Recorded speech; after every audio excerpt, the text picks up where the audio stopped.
Welcome back to this special edition of Cattlemen to Cattlemen as we celebrate 25 years of the Environmental Stewardship Award Program. For many people, the view of cattle grazing in an open field reflects the ideal image of what it means to be a rancher. But it takes special effort and strong management to ensure cattle don't damage the grass that is such an essential natural resource. As Cattlemen to Cattlemen reporter Brad Bullitt tells us, it's a challenge nearly every Environmental Stewardship Award winner has taken as a personal commitment to do whatever it takes to carefully manage and improve their grazing.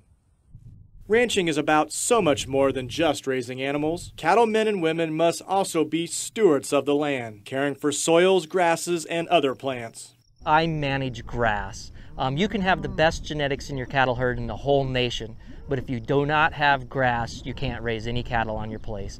Grass is basically what we live off. We always talk about how much the calves weigh when you sell them, or how many pounds of beef or whatever you raise, but I mean that all equates back to how much grass you grow. Environmental Stewardship Award winners work hard to figure out the right strategies and practices to ensure the long-term health of the grass they manage. Many rely on a rotational grazing system to improve and maintain the condition of their pastures. This is native grass, and there's hundreds and hundreds of different species of plants, insects, animals that survive on this habitat.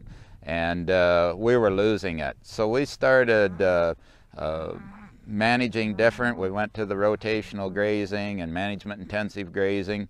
And it's been really exciting to see some of these species come back. I'm really impressed with what rotational grazing has done to our grasses. We're improving all of our grasses without a lot of inputs to them. We've increased our herd by 67% since we went into the rotational period, and that's been without any new inputs besides the fencing. I couldn't go back. I wouldn't go back to ripping out my fences and just letting them graze. It is just phenomenal what a grazing system, what the intensive grazing will do for a place. You can see the clovers just pop out. It's truly amazing.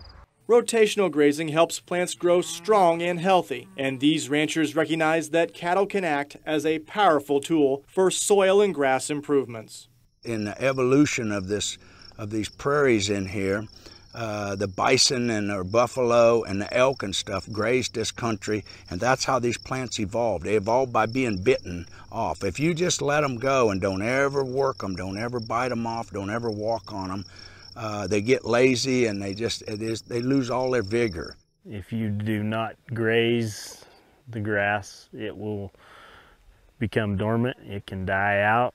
If the grass gets tall and shades itself, it can't get any sunlight, it will eventually die.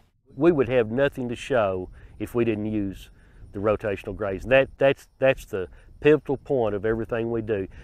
You know, the cattle, they're secondary. The grass is our product. The cattle are our harvesting machines, and that's what we walk to market. And we have to take good care of them, but our base resource is grass. That's what holds the whole world together. Cattle operations must be flexible and forward-thinking to ensure good pasture management. From coast to coast, ESAP winners share a common goal, a healthy grassland resource. It's always been about taking care of the land, because the land will take care of the cows. It just goes hand in hand. I try to run the cows to fit the ranch rather than the ranch to fit the cows. I think that works better that way, and it's better utilization of the natural resources. And ultimately, if it's good for the natural resources, it's good for cattle. My mother told me something not too many years before she passed away. She said, you know, you can take care of your land or God will take it away from you. We have an obligation to ourselves, to our family, and to society to take care of this land. I'm Brad Bullitt reporting for NCBA's Cattlemen to Cattlemen.